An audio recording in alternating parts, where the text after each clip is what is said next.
Welcome back to the vlog. This is vlog 213, but before we get going, I just want to make a little announcement.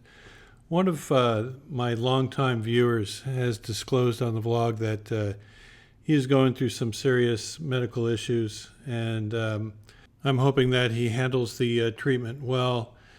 And I would just like to say from my family to his that we're thinking about him and that I hope he's doing well.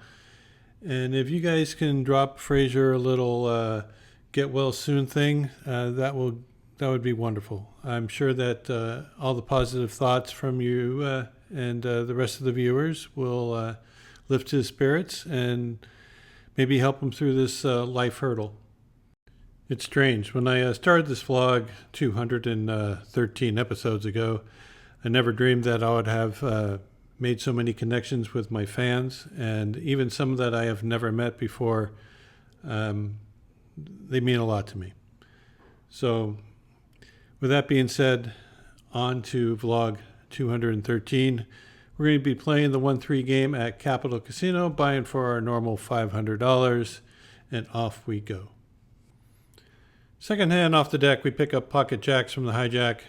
There is a $6 straddle, 2 players limp in. I raised to $25. Probably should raise to $30 in this situation. Anyway, it gets folded all the way around to the initial straddler.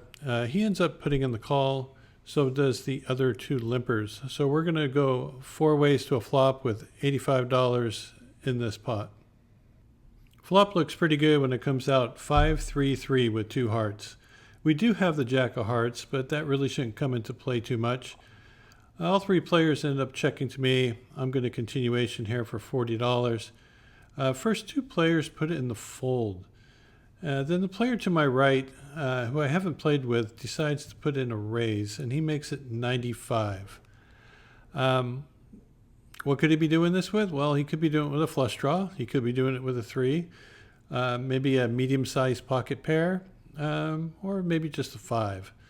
I think in all those situations, I think the correct play is just to put in the smooth call, see what he does on the turn.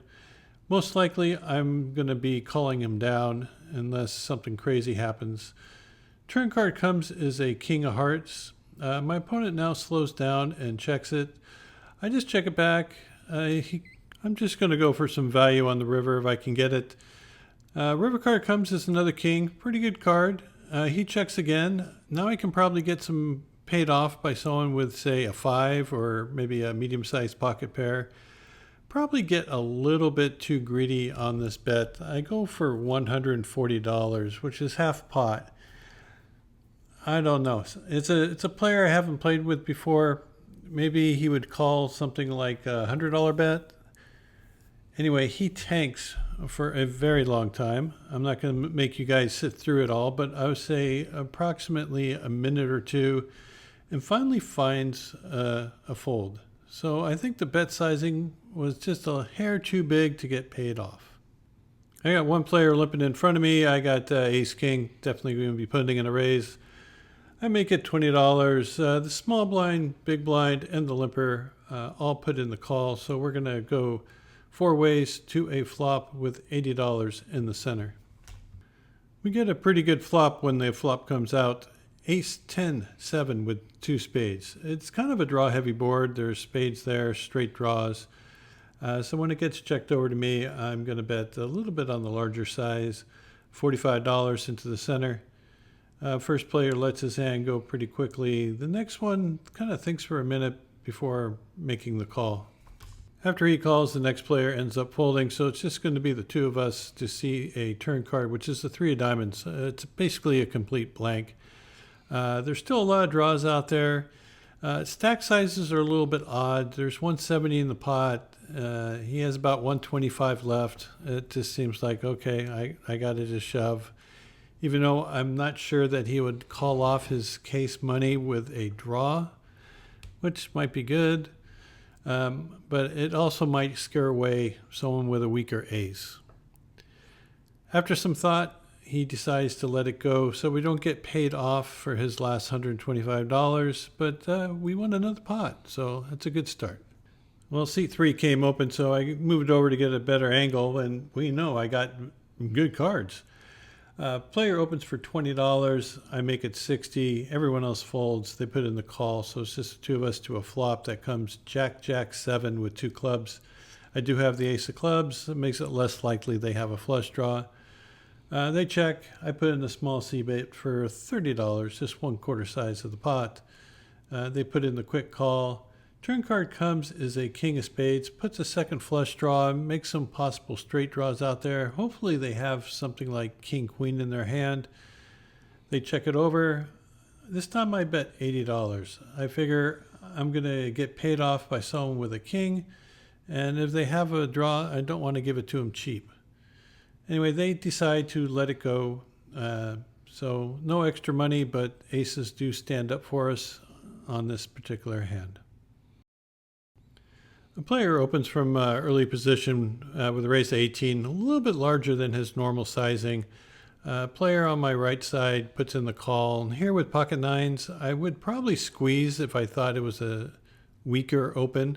I'm thinking that he has a fairly decently strong hand. My call brings in the small blinds call, and we go 4 ways to a flop of Queen, Jack, 3, rainbow. First 2 players check. Player to my right bets for 40. Nothing to do here but fold, and everyone else also folded. So I'm in the big blind with 7-5 of hearts. The under the gun player opens for $12, and there's 2 players that called. And then the player in the hijack raises to 27. I'm pretty sure that he has a fairly strong hand here, but that raise size was awfully small. It's going to be very tempting for me and others to play along.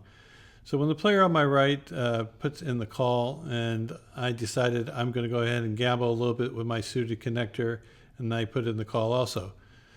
Of course, one of the problems with doing this is that this reopens the betting for the player who is under the gun. They decided that they liked their hand also, and they raised to $82. Not good, because now I'm getting in a bloated pot, out of position, with a hand that probably doesn't deserve to be there. But I get bailed out rather quickly when the second player shoves all in for $380. So yeah, this is like a lot of big cards all bunched together. I don't know whether they're all ace kings, ace queens, or maybe some big pocket pairs. It's folded back to the player who made it 27. It looks like they're trying to debate whether to isolate this all in for $380 or just a flat. After some consideration, he decides that he is just going to flat. Of course, I kind of feel like this deck is rich in small cards, but it's too much of a speculation to go ahead and call this much money, even though there's going to be a lot of small to medium cards hitting that flop.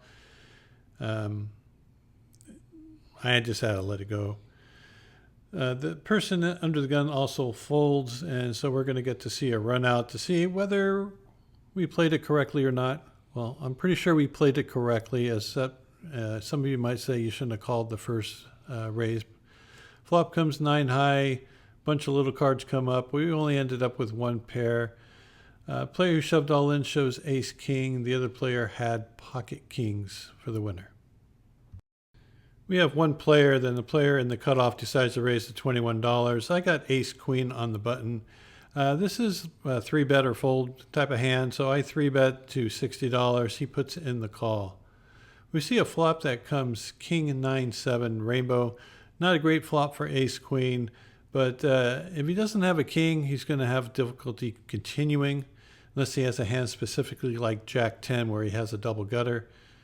I bet for $40. He tanks for a while. Maybe he thinks I'm full of it, which I happen to be this time. But he can't continue and finally decides on just letting his hand go. So it's a small pot, but it shows the power of position and a little power of aggression. This next hand, there's a $6 straddle, and the player from +1 limps in. Haven't seen him limp in like that. So I have pocket sixes. I really would like to see a cheap flop. So I go ahead and limp also. The reason I'm not raising is I'm pretty sure that he might do the old limp re-raise. Someone else put in a small raise to $15, and when it gets back to him, he makes it 100. Yeah, this is an easy fold. So let's just get rid of this and go on to the next hand. Everyone else did end up folding on this hand, and he showed a 9. So he was limp re-raising with, I'm assuming, pocket 9s. This next hand I opened with ace 5 of clubs from under the gun. It gets folded around to one player who puts in the call, and when it gets back to the big blind, he decides to put in a raise. It's kind of a tough situation here because I don't think he's raising 3 players from the big blind without some sort of hand that's better than my ace 5. I do have position on him, but he doesn't have a very big stack. So if he was deeper, I would probably call and play some poker with him. But when he has a $300 stack, I think I'll just let this one go and get the next one. I'm in the big blind, and the under the gun player opens for a raise. I was going to probably just fold this hand because it's a weak ace and they most likely have a strong one. But the player to my right calls, so I put in a call.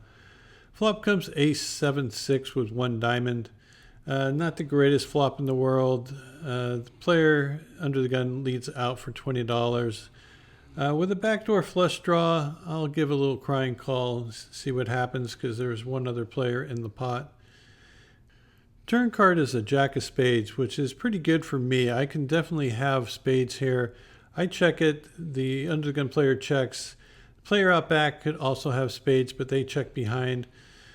So when the river card comes as a 6 of hearts, I decided, well, maybe I can represent a flush. And if I get called by an ace that's not ace jack or bigger, we're going to end up chopping it. So I bid out for $75. I don't like this play. Player puts in a quick call. I show my ace deuce, and of course they have an ace with a bigger kicker. I think the correct play is just to check it and maybe call a bet on the end. The very next hand, I'm in the small blind. There were like 4 limpers. A player raised to $15, and everyone called. I got suited gapper. It's kind of questionable, but I decided this looks like it's going to be a pretty good pot, so I go ahead and make the call with my 8-5 of spades. And so does everyone else. So this is like a little bomb pot where people actually saw their cards. We have $135 in the center. There's no muck whatsoever. Everyone's playing this hand. And we see a flop that comes out 10-6 deuce with 2 spades. It is the 6 deuce of spades. So that means someone could have the 10 of spades with another spade out there. I check it. It gets checked all the way around to the person in the cutoff, who puts out a half pot size bet almost of $60. Now, I could get myself into trouble fairly easily. He could actually have a flush draw. But as I thought about it, I think that most of his flush draws will probably take a free card in this spot. So I don't think he has a flush draw. He's probably betting a 10. So I go ahead and put in the call. Player behind me also thinks for a little bit and then decides to put in a call also. Now, it's quite possible they have a flush draw. So I have to be a little bit careful. It gets folded around from the initial aggressor, and they decided that they were going to take one off. So they probably have something like 2 overcards, I'm guessing. If they had a big pair, I think they would put in a big raise at this point. So when they make the call, I'm just putting them on 2 overcards. So what I'm looking for on the turn is, well, a spade would be nice. If not, something else that would give me a little extra equity, like maybe a 7 or some sort of straight draw with a 3 or a 4. Who knows? So after they call, we got a pretty good sized pot here, $375. Turn card comes a 5 of hearts. Well, I do make a pair, and I still have my flush draw. It does bring in 3-4 as a possible straight. I decide to check it. The player on my left goes all in for 175. This feels like either 2 pair or a 10. The other players fold out. The player to my right also folds out. So I think it's just down to me and this one person. And it's a tough situation. It's 175, but I figure if they have a hand, say like a pair of 10s and a card, that I'm in decent shape. I have about 30% equity against one pair with a pair and a flush draw. If they have a 10 with a flush draw, I would be in the world of hurt. But I figured that if they had a 10 and a flush draw, that they would probably end up jamming on the flop. They might check jam that because they have top pair and a flush draw. There's no way they can be drawing dead. And if they have some sort of straight, that means I have a flush out still. So after all that said and done, I don't think I can get away from this hand. So I end up putting in the call. I think I got about 30% equity. I just need a 5, an 8, or a spade. We get the queen of spades on the river. That looks like it'll be good for me. They show ace 10, and we take this nice $725 pot down with not such a strong holding. We ended up playing for about another half hour or so. Most of the hands were like this, where I'll have a small pocket pair, pay to see a flop, miss the flop, give up, lose $15 here, $15 there. You guys know the story. Anyway, we ended up leaving about 30 minutes later, still with a nice profit of $560.